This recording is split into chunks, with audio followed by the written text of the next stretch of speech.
জানিয়ে দেব হাতে থাকা সর্বশেষ আপডেট বাংলা সংবাদ। প্রথমেই সংবাদ শিরোনাম। 10 দিনের রিমান্ডে সালমান এফ রহমান ও আনিসুল হক। এরপর জানিয়ে দেব ভারতের কাছে যা চাইলেন পররাষ্ট্র উপদেষ্টা। এদিকে হাসিনার সৌদিতে আশ্রয় চাওয়া নিয়ে যা বললেন সৌদি রাষ্ট্রদূত। আরও জানিয়ে দিব 10 দিনের মধ্যে দেশের সকল আদালতকে প্লাস্টিক মুক্ত করার নির্দেশ। সর্বশেষ জানিয়ে দিব আওয়ামী লীগ নেতাদের উদ্দেশ্যে নূর, দেশে যারা আছেন ক্ষমা চেয়ে ভালো হয়ে যান। এতক্ষণ শুনছিলেন সংবাদ শিরোনাম, এবারে বিস্তারিত। তবে অনুরোধ থাকবে ভিডিওটিতে একটি লাইক করবেন এবং কমেন্ট করে জানিয়ে দিবেন কোন জেলা থেকে আপনি আমাদের এই ভিডিওটি দেখছেন। 10 দিনের রিমান্ডে সালমান এফ রহমান ও আনিসুল হক। সাবেক প্রধানমন্ত্রী শেখ হাসিনার বেসরকারি শিল্প ও বিনিয়োগ বিষয়ক উপদেষ্টা সালমান এফ রহমান এবং সাবেক আইনমন্ত্রী আনিসুল হকের 10 দিনের রিমান্ড মঞ্জুর করেছেন আদালত। বৈষম্য বিরোধী ছাত্র আন্দোলন চলাকালে রাজধানীর নিউ মার্কেট এলাকায় দোকান কর্মচারী শাহজাহান আলীকে হত্যার অভিযোগে করা মামলায় এ রিমান্ড আবেদন মঞ্জুর করা হয়েছে। বুধবার তাদের ঢাকার চিফ মেট্রোপলিটন ম্যাজিস্ট্রেট আদালতে হাজির করে মামলার সুষ্ঠু তদন্তের জন্য 10 দিনের রিমান্ড আবেদন করা হয়। শুনানি শেষে ঢাকার মেট্রোপলিটন ম্যাজিস্ট্রেট মামুনুর রশিদের আদালত 10 দিনের রিমান্ড মঞ্জুর করেন। নিউ মার্কেট থানা ও আদালত সূত্রে জানা যায়, কোটা সংস্কারের দাবিতে বৈষম্য বিরোধী ছাত্র আন্দোলন চলাকালে রাজধানীর নিউ মার্কেট এলাকায় পাপসের দোকানের কর্মচারী শাহজাহান আলীকে হত্যায় সালমান এফ রহমান ও আনিসুল হককে গ্রেফতার দেখানো হয়েছে। মঙ্গলবার গোপন তথ্যের ভিত্তিতে নৌপথে পালায়নরত অবস্থায় রাজধানীর সদরঘাট এলাকা থেকে তাদের গ্রেফতার করা হয়। গত 16 জুলাই কোটা বিরোধী আন্দোলন চলাকালে রাজধানীর নিউ মার্কেট এলাকায় পাপসের দোকানের কর্মচারী শাহজাহান আলীকে হত্যার অভিযোগে তার মা আয়শা বেগম একটি মামলা করেন। মামলায় আসামি করা হয় অজ্ঞাতনামা। ভারতের কাছে যা চাইলেন পররাষ্ট্র উপদেষ্টা। সীমান্ত হত্যা বন্ধ, তিস্তার পানি বন্টন চুক্তি সম্পাদন, নিত্য প্রয়োজনীয় দ্রব্যের সরবরাহ নিশ্চিত করা সহ ভারতের সঙ্গে সম্পৃক্ত গুরুত্বপূর্ণ কিছু বিষয়ের ওপর জোর দিয়েছেন অন্তর্বর্তীকালীন সরকারের পররাষ্ট্র বিষয়ক উপদেষ্টা মোহাম্মদ তৌহিদ হোসেন। বুধবার 14 আগস্ট পররাষ্ট্র মন্ত্রণালয়ে উপদেষ্টার সঙ্গে ঢাকায় নিযুক্ত ভারতীয় হাইকমিশনার প্রণয় ভার্মা সৌজন্য সাক্ষাৎ করতে এলে এসব বিষয়ে আলোচনা করেন। উপদেষ্টা বলেন, দ্বিপাক্ষীয় সম্পর্ক জোরদারে বাংলাদেশ ভারতের সঙ্গে ঘনিষ্ঠভাবে কাজ করতে চায়। আগামী দিনগুলোতে আরও জনগণের সম্পৃক্ততার উপর গুরুত্বারোপ করেন তিনি।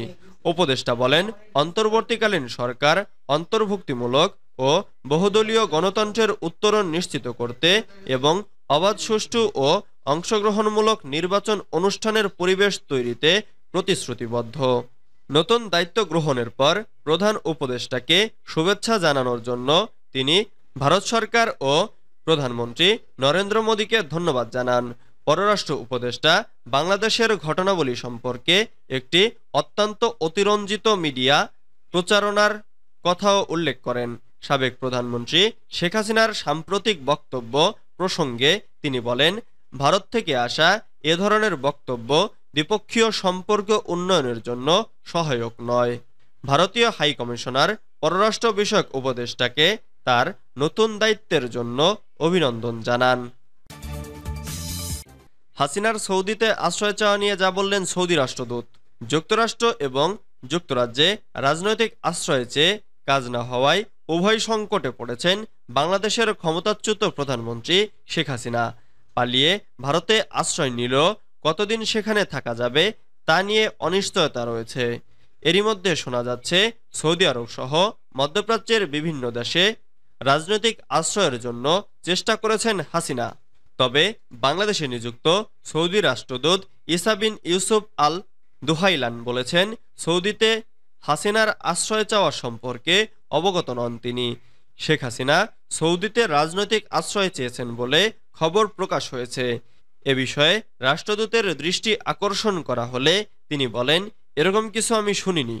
বুধবার ১৪ই আগস্ট অন্তর্বর্তীকালীন সরকারের পররাষ্ট্র উপদেষ্টা মোহাম্মদ তৌহিদ হোসেনের সঙ্গে সৌজন্য সাক্ষাৎ শেষে এ তথ্য জানান সৌদি আরবের রাষ্ট্রদূত ইসা বিন ইউসুফ। কোটা আন্দোলন ঘিরে ছাত্র জনতার ব্যাপক বিক্ষোভের মুখে গত ৫ আগস্ট প্রধানমন্ত্রীর পদ থেকে পদত্যাগ করে ভারতে পালিয়েছেন শেখ হাসিনা। তৃতীয় কোনো দেশে না যাওয়া পর্যন্ত তাকে সময় বেঁধে দেওয়া হয়েছে বলে সর্বদলীয় বৈঠকে জানিয়েছেন ভারতের পররাষ্ট্রমন্ত্রী এস জয়শঙ্কর। ১০ দিনের মধ্যে দেশের সকল আদালতকে প্লাস্টিক মুক্ত করার নির্দেশ। ১০ দিনের মধ্যে দেশের সকল আদালতকে প্লাস্টিক মুক্ত করার নির্দেশ দিয়েছেন আইন বিচার ও সংসদ বিষয়ক মন্ত্রণালয়। বুধবার ১৪ই আগস্ট আইন মন্ত্রণালয়ের জনসংযোগ শাখা থেকে এক বিজ্ঞপ্তিতে এ তথ্য নিশ্চিত করা হয়েছে। বিজ্ঞপ্তিতে বলা হয়েছে, আদালতের কর্মপরিবেশ সংরক্ষণ ও উন্নয়ন সম্পর্কিত নিম্নলিখিত বিষয়ে আগামী ১০ কার্যদিবসের মধ্যে প্রয়োজনীয় ব্যবস্থা গ্রহণের জন্য নির্দেশক্রমে অনুরোধ করা হলো।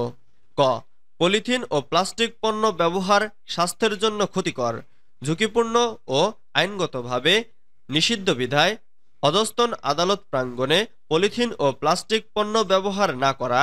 খ জেলা ও দায়রা জজ, চিফ জুডিশিয়াল ম্যাজিস্ট্রেট বা চিফ মেট্রোপলিটন ম্যাজিস্ট্রেট আদালতের সুবিধাজনক স্থানে মাতৃদুগ্ধ পান কেন্দ্র স্থাপন এবং প্রযোজ্য ক্ষেত্রে বিদ্যমান মাতৃদুগ্ধ পান কেন্দ্রসমূহ ব্যবহার উপযোগী করা। গ জেলা ও দায়রা জজ, চিফ জুডিশিয়াল ম্যাজিস্ট্রেট বা চিফ মেট্রোপলিটন ম্যাজিস্ট্রেট আদালতের সুবিধাজনক স্থানে মহিলা ও পুরুষ বিচারপ্রার্থীর জন্য পৃথক শৌচাগার স্থাপন এবং প্রযোজ্য ক্ষেত্রে বিদ্যমান শৌচাগারসমূহ ব্যবহার উপযোগী করা।